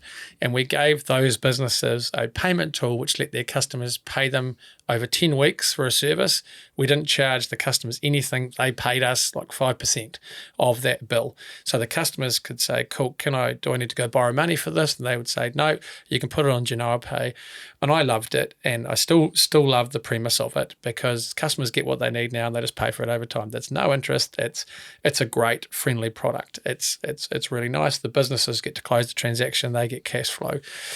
So we built this piece of technology. I found an amazing CTO, Damon O'Neill, and he just was able to pull it all together. And we went out there. And the rock and roll part of it was we were the second to launch in New Zealand with this type of solution.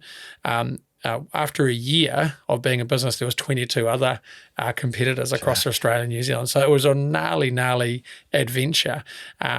And we were under huge amounts of pressure. There was a big company called Afterpay, another company called Zip, and they'd both gone and raised, I think Afterpay 250 million and Zip 100 million. And, we had about I think we'd raised $1 million. And so the odds were stacked against us being able to execute and win, which, we loved in many ways because we were leaner and more focused then could go for it. And so within about 2 years, we'd gone and signed up 5,000 dentist vets, hair and beauty and automotive places around New Zealand, and really locked down that services market, which was ultimately the smartest thing we ever did. Is we niched in the services space, and we did really well. So, like I said, it's an astronomical rise, and I'm interested in. We've sort of spoken about, coming from no money and difficult business dealings. Now you're seeing the numbers coming in, and you're seeing what this is turning into, and you're approaching a sale and thinking about how that's going to change and transform your life. Yes. Can you talk to us about that process? Yeah, totally. I think there's certain business views about with software, especially, that generally in a software space there'll be a category king. So there's going to be someone who starts first and is going to win. And for me, it was very obvious we weren't going to win. We weren't going to be the biggest in this space that Afterpay was, and then we weren't even second, and arguably we weren't even really third in this space as well. So I knew actually we need to sell because we don't have the capital and we can't go out to raise to beat these particular people. So you have this little moment where you go, okay, shit, I'm not going to win, but I'm still going to get a really great outcome here, which is wonderful. And so I think we had shareholders at the time as well. And I thought, okay, well, the right thing to do here is we need to try and move the company. And fortunately, we had interest from another company, a listed Australian company, that came across and said, well, we've tried to build this, but we can't. You've got it, and we'd like to participate in your next capital raise. And that was kind of code for, well, we kind of just want to buy this whole thing and get you to run it if you're keen. And so I went over to Melbourne and sat down with them, and didn't really tell any of my team that I was doing this. And then they're like, yeah, would you sell the whole thing? And I was like, well, okay, well, what does that mean? And you start having these first time awkward conversations, like, shit, what am I meant to say? Yeah, we're going through them right now. What's the number? You sit there and you go, oh yeah, well, whatever. And so it was quite interesting. And then staring down the barrel of wealth for the first time, and that's a weird feeling. You're like, oh, okay, man, that's quite a big number.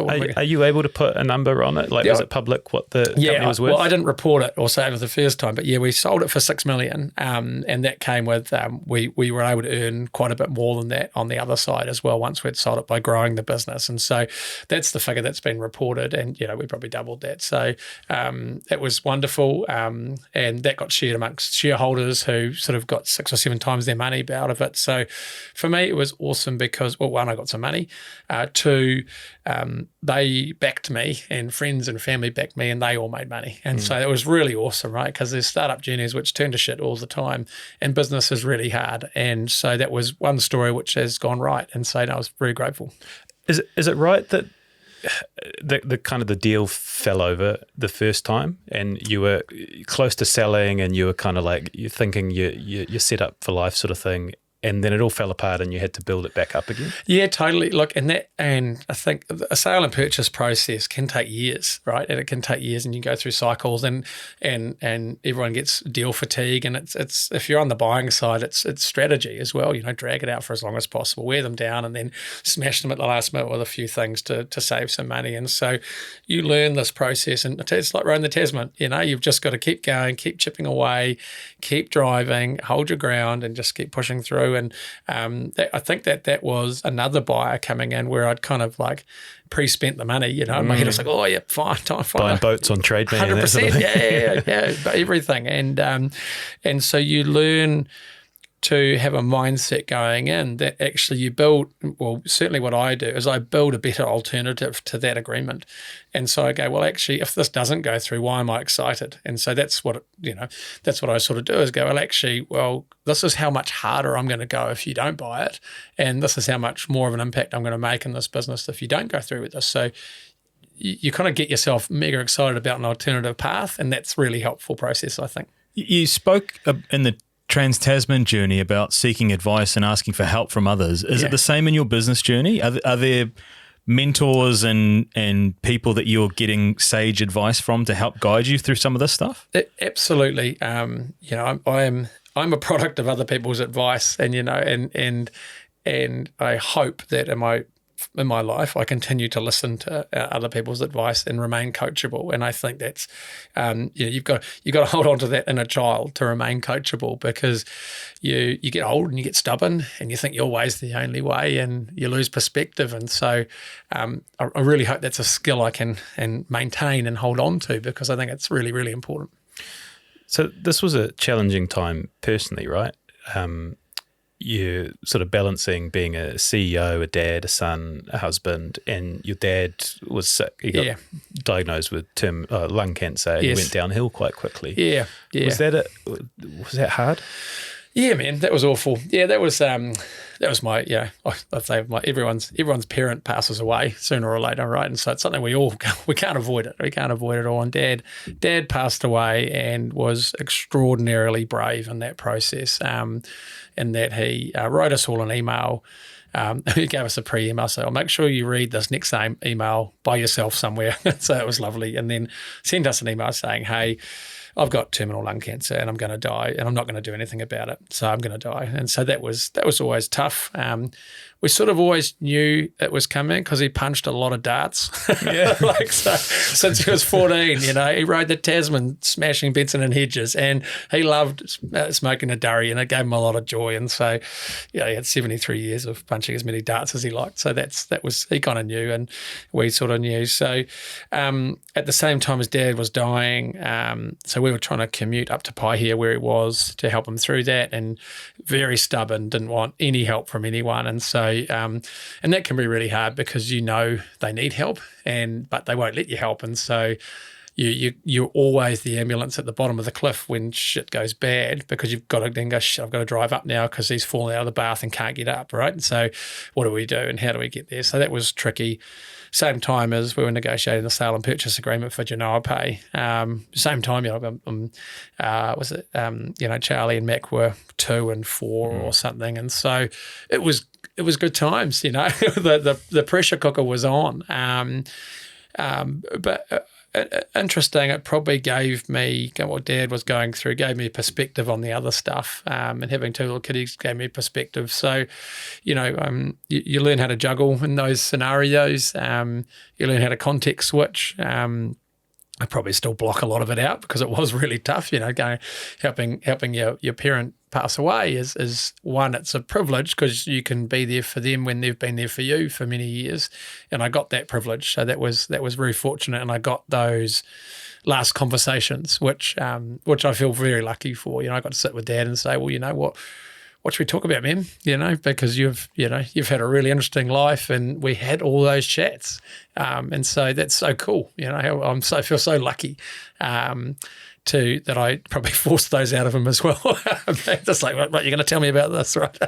Those headlines I read out at the start were all from his obituary in the Herald. I was like, what an incredible life to have an obituary like that. That's goals, right? Yeah, especially when someone from the Times in England calls you and said, we're going to do something about your dad. And I'm like, what? Who are you? And so that was pretty special to know that he was that person. And, and his stories and him being that person lit so many sparks for so many people, right? And they made people believe they could do something, which is, when I think of what does an adventurer do, an adventurer sort of gets a story out there and allows people to reflect, to go, actually, what could I do, and maybe I should try something. And so that's what he did for me, and that's what I think hopefully he did for a lot of other people too. When I spoke to your business partner, Damon, he said a couple of months ago you tried to reiterate to your team your priorities of being family, friends, and then work. Yes, yeah. Has that always been the case? Yeah, I think so.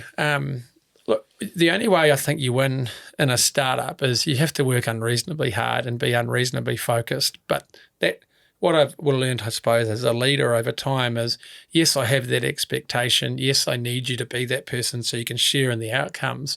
But I never, ever want to be the guy that's told you to prioritize that over your family and friends. And I never want to be that guy, because they're once everything is gone, that's what's left, right? And so you look after those things.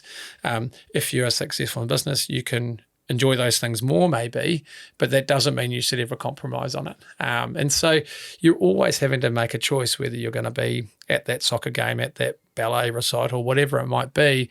And yep, you have to give up some of that from time to time. But when it comes down to it, I think that that's a good matrix to stick by. And was that a learnt hierarchy as you were progressing through the business journey? It was in that I don't think there's room for much more. Is the other side to look at it too. So, if you are trying to do this side hustle, if you're trying to, build a house, if you're trying to do this, chances are, you're going to not be that effective and focused on what we're trying to execute as a startup type of business. And so when I say family, friends, and at the moment Simfuni, it's because I don't want them doing anything else either. So there's an unreasonable side to it as well that requires immense focus. But it's those two which I think we've got to always keep on the top of my mind. So I spoke to Robbie Paul, who's the CEO of Icehouse Ventures and who you've had business dealings with for sort of over a decade. And I asked him to sort of describe, what you're like in business and why you've been successful. And he said, there's founders that sort of meddle and try to negotiate endlessly or want to continue to refine or build a product to perfection or have a great product but don't really know how to convert a sale. I think Shaun's real strength is that he gets right to the core of what will convince somebody to make a buy decision, and he builds a product accordingly and tries to convince people to make a buy decision as quickly as they can.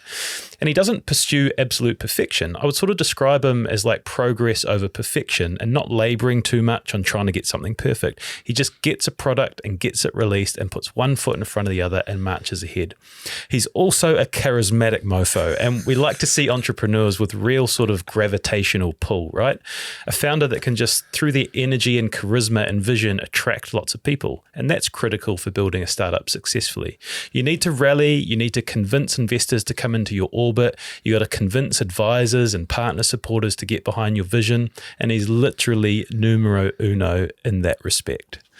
Oh, that's really nice, Robbie. That's good. He's a man I've got an immense amount of respect for, and I think, that's really nice to hear. That's good. That's so cool. It's tough being a founder, and you do have to do the convincing. You do have to rally people together. He's sort of just described as impatient as well, which is good. Just get it out, just get it done. But I think as soon as, and I mean, if we look at a podcast, right, you do your first podcast and you kind of need feedback on it. We need to know, like, is what we're doing good? Do we know? And so for me, I think we build stuff and we get it to people and we get them to tell us why the baby's ugly as quickly as possible so we can make it better. And customers are at the core of why we build stuff and build experiences. And that is definitely what I think about when we're building software. And is that sort of talking to that whole notion of fail fast? Yeah, definitely. Yeah, you've got to get it out. You've got to basically get it in the hands of the users, right? At the end of the day, we are all in the business of selling experiences, whether you're building software, whether you're selling payments. Now I'm in the insurance game, and insurance is arguably the worst customer experience in the world for a number of reasons. And so which is why I love it, because it's a huge opportunity. But it's all about building great experiences, great interactions, building empathy into processes. And that's the only way you know that is if you watch people using your stuff and you observe it and you go, okay, well, that's cool. They're happy. They get it. It's transparent. They understand it. It's really different to any other payment or insurance experience. So it must be good, hopefully. This world's fascinating to me because I don't know anything about it, right? I've never had money to invest in things, but you've got insurance. But you've got this money and you and Lisa are figuring out what to do with it, and you decide to invest in 15 different New Zealand startups who are all taking their swing and trying to make their mark on the world. Yeah. Why did that appeal to you, and what's involved there? I've got so much confidence in New Zealand being an amazing place to build a business, and I think New Zealanders building businesses gives us the best opportunity as a country to be amazing, to make our mark on the world. And so as an overall kind of MO, I definitely believe in that, and I think New Zealanders are amazing at building companies and doing wicked things. Like this podcast, right? This is awesome, and it's done in Grey Lynn from two guys from Hamilton, and it's epic and it's awesome, right? And I love that. And so giving other people the chance to make their mark on the world, to back them on their Tasman journey, to back them on their building their business journey. I hope that they create jobs for other New Zealanders. I hope that they keep those businesses here. I hope they export those services and businesses offshore, so offshore money comes back to New Zealand. And for me, it's a network effect way to spread impact, right? So if you get 15 businesses, 5 of them work really well, 3 of them work extraordinarily well, and one of them turns into $1 billion business, you've turned a small investment into 15 companies into exponential impact and potentially thousands of jobs. And so there's a selfish element of, obviously, if one goes well, we make some money, but it's also, there is a much bigger purpose where I sort of know most of them won't make any money, but they'll learn and they'll have an opportunity and they'll hopefully start and they can go again.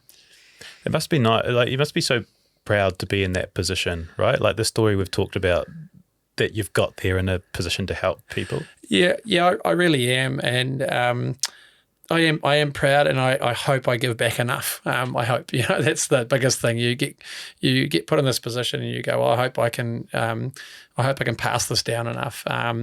And then I'm also aware that I kind of don't want my kids to know about it either.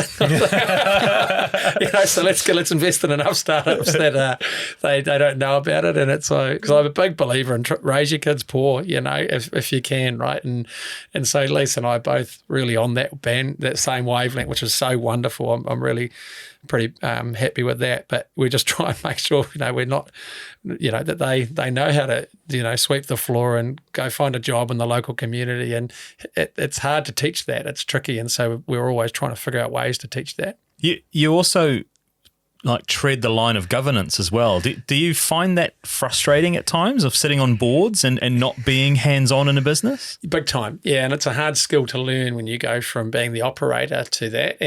And governance is quite different because you need to learn how to lead rather than do, and coach rather than do. And so it's still it depends what stage the business is at, because there's some I'm in which, we're just trying to figure out what they actually do themselves. And so that's more your hands-on. But then there's well-established businesses where they know exactly what they're doing 10 times better than you do. And so you want to figure out how to help them protect, I suppose, from risks and different things. So yes, very frustrating, because sometimes you've got to figure out the path of telling someone in a certain way so they're going to listen, which is really hard sometimes. And they're always really strong characters, these founders and CEOs. They're always got a very strong view. And so learning how to deliver a message which is going to be listened to becomes the key, which you spend a lot of time thinking about. And I guess those skills are transferable when you slip back into managing director mode from governance as well, yes, right? Definitely. So you become more well-rounded in terms of that business armory. Yeah, I think so. And you got to figure out what hat you're wearing pretty quickly. Yeah. I had to laugh. Seamus talked to Nanette, and one of the quotes she said was, we asked her about what you're doing now. It's like, if anyone would ask me what Simfuni is, I couldn't tell you. I've gone on LinkedIn, I've looked at the business news, and I've read it again, and I can't tell you what it's about. I think you just have to go on the internet, write it down, and just quote it. And I hope someone out there understands it. Oh, that's awesome, though. That's kind of how you want your mum to describe your business, eh? What is Simfuni? Oh, look, so we're rebuilding the insurance experience. A really interesting thing we dug into about 3 years ago. We realised that 75% of the workforce by 2030 is going to be millennials and Gen Z, right? And so the boomers are kind of gone. They've all this sort of stuff. And so those people are conditioned to buying things in a certain way. And if you think of the way you pay for Netflix as opposed to going and getting a video from the video shop, insurance is exactly the same, right? We're in the video shop world largely. On the whole, insurance is a $8.7 trillion market globally. And so we want to build an amazing software company in New Zealand that delivers the best insurance buying experiences around the world. And we believe it can be $1 billion business made out in New Zealand. And New Zealand's uniquely positioned in the insurance world because we've had some major catastrophes. So we've got some incredibly smart people across the spectrum here, across the whole insurance area. So we build software that basically allows people to pay for their insurance premiums and gets delivered like a really nice digital self-service experience. And then they can take all that data and apply a whole lot of different AI tools and things to it. So it's very intuitive. It's easy easy to understand. It helps the insurance companies understand their customers better as well. And it just basically hopefully makes insurance a whole lot nicer and a whole lot more transparent and much more suited to the younger generation. Are you about to say how smooth that was? I was, and I wanted to know how many versions of telling the Simfuni story have you been through to land on that pitch? Because that is shit hot, and we need to have a between two beers pitch as smooth as that. Well, I'm glad you think it's smooth. I bet you there's some venture capitalists going, "Oh, what an idiot! He didn't do that well," listening. But look, it takes end user. Yeah, exactly. End user. 100%. So it's a lot of time and energy. And man, have we got it wrong? Insurance is real complex. It's hard. It's challenging. And a lot of these financial services are, but that's at the core of what's wrong with them too. Like at the end of the day, I could ask you guys, how much insurance do you pay a year and where are your policies? And when did they renew? You wouldn't have a fucking clue, right? Thank you. And so I sit there and Thanks go, for speaking our truth. Yeah. and no one does. Just having this conversation with my wife. Yeah, exactly. Right? And I'm like, well, that's kind of wrong. And that's wrong on all levels. And so what do we need to fix that? Let's start with a really intuitive digital experience and allow these big insurance companies to move their customers onto that experience. And that's the beginning of that digital journey where it becomes an empathy-filled product that's hugely useful. So yeah, man, I've talked about insurance a lot over the last 3 years. So, yeah. You're good at it. Thanks. Yeah. How often in business settings or meetings do you reference the Tasman Crossing with some sort of like?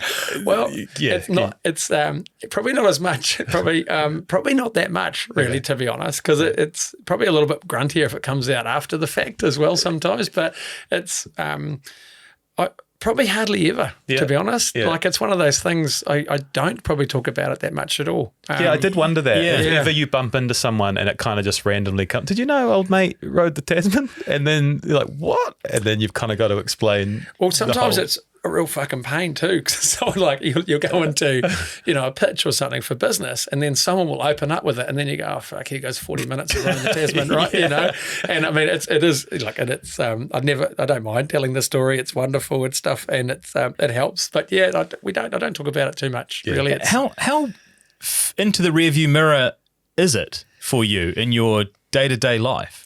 100%. Yeah, it's almost gone. Yeah, not gone as in. I'll reflect on it, but I think most recently it's been a little bit more back in the frame because I've been reading my book to my boys, which has been quite a cool experience. Also terrifying to think that they might do it. If they go and do it, and I'll be in all sorts of shit. Are they going to feel that same? Golf or tennis, something else. I don't really mind, but what's really nice is I was reading it and I was saying, oh, that's right. Quince, remember that? That was how you dealt with that moment, and that's cool. So I had some good little moments reading it again. But yeah. Are there similarities between like the two worlds, like the crossover, the lessons and stuff? I mean, you've summarised the lessons for us through Stephen's question. Yeah. But. So I definitely think you could look at the Tasman as. The whole Tasman expedition is building a brand, building a business, executing, and then capitalising on a story. And you could look at the Tasman as a business, or you could look at a startup as learning how to row the Tasman as well. There are so many similarities. You basically you don't quite know what the ending is going to be. You never really know when you're going to finish. So you just try and put repeatable processes in place and keep doing them time and time again. And that's really what it's about: building business and rowing the Tasman. It's what can you do day in and day out to get the boat moving in the right direction, and how can you weather the storms, and what do you need to do, and that's kind of it. And occasionally you find yourself upside down in a business, exactly. and just have to ride it out. Yeah, totally naked. Yeah. You left that bit out. Yeah. Right, last couple of chapters. This part I really love because it's sort of an extension of what we spoke about at the start with your friends that have been there every year. You have somehow built New Zealand's fastest growing fishing club. That's right. Tell us about that. Well, it's there's another key character, my friend Mark Hogan, and the committee, we'll call them. But in COVID, we obviously we're all quite bored, and so we're trying to figure out when we could go and hang out with our mates again and do some things. And I don't know if you remember this, but the first sport that was allowed was surf casting, and so there was this one. For some reason, someone And the government said, we'll let everyone go and surfcast. And I was like, this basically means I could line up 45 mates on the length of Campbell's Bay Beach and we could surfcast because it will all be 2 meters apart. And I was like, that sounds pretty good. And so we were right, what should we do? We'll have a fishing comp, surfcasting fishing comp. And I had a good friend who worked for Penn at the time. And so I was like, can you give us some stuff? And we'll do a fishing competition. And so we had a fishing competition off Campbell's Bay Beach. And we had about 3,000 beers and chili bins and surfcasting was no fish, no caught a fish, but it was pretty funny. And then I think one weekend we were allowed out, and so we went to the pub and I met my friend Mark Hogan down there, and I was like, and he runs a print company, and I was like, I'm going to start a fishing club. We should start a fishing club in Morangi Bay.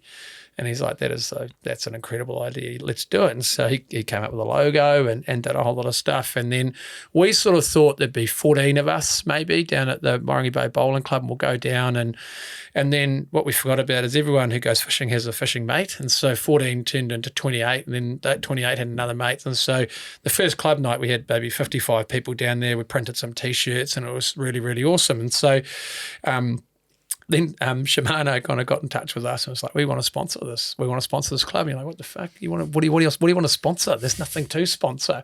And so then it swelled, and we did a fishing comp, and then Shimano gave us tens of thousands of dollars worth of stuff to give away. And so then we had 100 members. And then we basically sort of started advertising it on Facebook and then on Instagram. And then so, now we've got, I think, 590 members, and this thing is just a real pain. And we're doing merch sales. We've got 4 comps a year, and it's just wicked though. So we fill the Morangi Bay Bowling Club with kids and families, and have 4 comps a year. And next week we've got the Shimano Off the Beach Classic, and so we line up 70 to 100 boats off Morangi Bay Beach, and then we shoot a shotgun in the air, which isn't a real shotgun, and then we all zoom off. So yeah, man, we started a fishing club, and now I'm trying to figure out how to get it off the committee. But that's speak to the power of community, right? And connection as well. I guess there's just something about spending time with one another. Yeah, and it was really special. That first club night, it was actually amazing. It was like, and you would have had moments like this where everyone came together for the first time after COVID. And I think that's what set us up for this great success, is everyone was like, holy shit, we're all here. This is wicked, and everyone's wearing masks and terrified of and stuff, as we all were back then. But they all came off, and we started having a few beers, and it was a wonderful moment. So it was really cool. And you haven't caught... No, you have just caught your first legal kingy. Yeah, so the funny thing with being the chairman of a fishing club is everyone thinks you're good at fishing, but I am shit. And so, mate, I just love taking my boys out, and we just have wonderful conversations and catch hardly any fish, but talk a lot of shit. And it is still a great family sport. I think fishing really makes you talk to each other. I want to finish just with some chat about family. One of my favourite things to do as a dad is to get other successful dads in and learn about how they're navigating it, the balance and busy schedules and lives, and where you put your priorities and time. So what have you learned? Oh, man, that's where I think I learn so much every day, isn't it? We're always challenged with how we're being a dad, or how we're being a good dad or not. I think turning 40 and amongst my midlife crisis, I've realised how much I love my kids, and I've realised how special kids are and how much time we need to put into them. And so that's been a cool thing to realise. I think there's maybe some dads that don't realise that sometimes, and they might feel they miss out at some point in their life. But to me, I realise I love my kids, and I want to spend as much time with them, and I really enjoy their company. And so that's been pretty cool. I'm kind of realising that, and I think during the Genoapay building that business, I didn't realise that mainly because we were in the shit if I couldn't make it work, and so I was quite panicked about trying to make that business work. Now, this is a bit different. I have a little bit more of a choice to spend a bit more time about them, and I'm not as panicked because I know about the journey and the highs and the lows. I don't know how to get the balance right. I think it's certainly about being present where you are at the time. So when you get home, I try to put the phone away really quickly and try and switch into dad mode as quickly as I can, and make sure I'm there and I'm listening, and I make sure I've structured my week so there's 3 or 4 times in that week where I am present. and if I'm being really honest, Lisa picks up most of the kid stuff, and and that's the what we've talked about. That's sort of the decision we've made and the different roles that we have. And so I hope that when I am there and I've switched to dad mode, I am super present for them. I always wish I could be there for more, but that's just sort of how it is. So I don't know if I'll get it right. I hope I do. I don't know. It's always a hard one. You unsung hero sounds like it is, Lisa. Yeah, definitely. In this kind of journey. So maybe we spend a couple of minutes just, I guess, talking to that and how compatible was the term that your brother used to describe your guys' relationship? Like, you balance each other off so well. Yeah, good. Is that accurate? Oh, I think so, man. I'm head over heels for Lisa, and I think I was so lucky to, I met her just up the road from here, actually, in a pub in Ponsonby one night. So you're old enough to be in the pub. Yeah, exactly. Yeah. Look, we're lucky in that we're able to talk about hard things lots, which is really cool. And look, we have our ups and downs like any relationship, no matter what. But what I think is great and what I love about her is we can talk about hard stuff. We can sit down and go, how are we going to tackle this? What are we going to do? And when shit gets really hard, she's always got a wonderful, calm answer. As in, I always think she's going to go, she's going to kill me about something, and then she'll just practically work through it. And so a really calm head. But I think of the curveballs I've thrown her, like, okay, I'm going to row the Tasman. Hey, I'm going to quit my massive paying American job, move back home and start a business, which, statistically will definitely fail. Do all that. And then, hey, I'm going to do it again. Do it again now. And hey, can we take all this money and give it to 15 startups, which statistically are all going to fail, right? And, she's behind it all. She's like, yep, let's do it. It's cool. So I think it's pretty cool, and I'm really proud of her for that. Those examples you gave, huge risks, but it seems like they've all paid off. Yeah. So they kind of, a lot have. And I mean, I tend to not bury the ones that haven't, but we've lost money on plenty of things, and we've tried things that haven't worked. The way I kind of go, cool, lesson learned, I move on pretty quickly, and you look forward, and maybe you call that an optimist, or it's a coping mechanism. I'm not sure, but I generally we work pretty hard on a lot of these things. We're pretty focused. We approach it as a team, and we try and stay positive and solutions orientated on many of them, which we hope helps them. But none of it's easy. It doesn't just happen, right? We graft, so it's awesome. Is your happy place working hard? Like, the next question is going to be about the future and like what the ideal situation looks like. Is it working a lot, or could you be happy just chilling? I think I'll always be busy, and I don't ever see myself retiring. I don't know. I don't understand that concept, and I think. Well, I think for me, it's just being at a point having choice of what you want to do and what you want to spend your time on and things. And I think there'll be a point in my life where I can just give back, which would be awesome. Whereas at the moment, building this other business, it's definitely about, right, let's build a business. Let's make that business successful. I hope that over the next 5 or 10 years, we may get an outcome from this business, and that will allow me to go, cool, well, I'm going to go be a trustee of this charity and do something here and do something here, and service really fills me with purpose, and so hopefully that would be, I suppose, my definition of retirement at some point. You've got yourself into a position where you can angel invest, and you have been on the other side where you've been pitching to get angel investment as well. What advice would you give to like a fledgling person with an idea about how best to tap into those resources? Look, I think it's there is so much you can read and online now as well to educate yourself. So I think you have an obligation to do that, to get yourself prepared to a particular point. Then I think it's listening to that advice or reading that particular advice, and just start asking lots and lots of questions. Start talking to lots and lots of people, and be ready to take the advice. I think a lot of people will come in really hot and they'll start telling you about what they've done and what they're ready to do. And you can see they haven't listened to anyone else and they're not particularly coachable. So the advice is always remain coachable.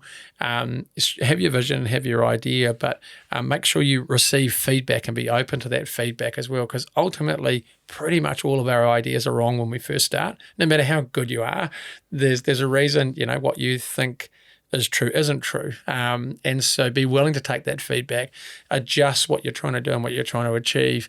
And that's a constant journey. That's always happens to me every day still. You get a product live and you go, actually, this is wrong, this is wrong, this is wrong. And that's just the game. You're on this constant journey of perfection. And, Elon Musk just didn't build a rocket that he could catch, right? It was thousands of conversations. And so that's really it. Just always be open to that listening and feedback loop. I want to shout out to our 3 little secret squirrels that recommended you to come and chat with us today. It's been such an epic episode. Like, it's been such a cool conversation. Like, the different chapters of your life have been unreal. Is there any world where there's some mammoth sort of run or swim or rowing challenge still in your future? Oh, I don't think so. I don't know. I don't think so. It's one of those things where I've done that. I still like endurance of sports, but it's and try and stay healthy and try and do things. But I think getting a leave pass for that these days is pretty tough. Yeah. Shay made the comment on the dive, because we've just been immersed in your stuff for the last week, is like how it's just getting smaller. Like you say, you don't even reference it anymore. For us, it's it's the first time we'd heard it, and we just couldn't ask enough questions. But brilliant. Because of what you're building and where your future's going, it becomes smaller and smaller. It's just the coolest arc of a life. So awesome. Thanks for coming in and sharing your shit. Yeah, I made a note really early doors when you talked about the challenging circumstances of your foundational years. And it reminded me of Jahan Casanada, who came in and spoke about owning your story and putting yourself in the hero's journey. And you can choose to look at it one way, or you can choose to look at it another way, which it seems that you've done. Yeah. And then I think about that whole notion of your life's work. And to Stevie's point, you row the Tasman, you probably kind of, at the end of it, a lot of people go, that's it. That's my one big thing that I've got to do for life. And then to hear, you've got another 2 massive chapters. One which is your business journey, but the other is your family journey as well, which sits above absolutely everything and speaks to what your friends and family said about your genuine care for others. And you've spoken about that service mentality that you've got as well, and it just shines through across your body of work. So to double down on Stephen's point, the recommendation of our audience to get you in and have you share some of your wisdom is a massive, massive tick in that regard. And thank you very much for sharing so many awesome pieces of wisdom and nuggets of info. Oh, it's a privilege. I think this is the best podcast, and so it is a privilege. And thank you. Thanks for letting me tell the story and say thank you to a few awesome people that have helped me along the way as well. So, really appreciate it. Cool to be here. Love your work. Cheers, Shaun. Thanks.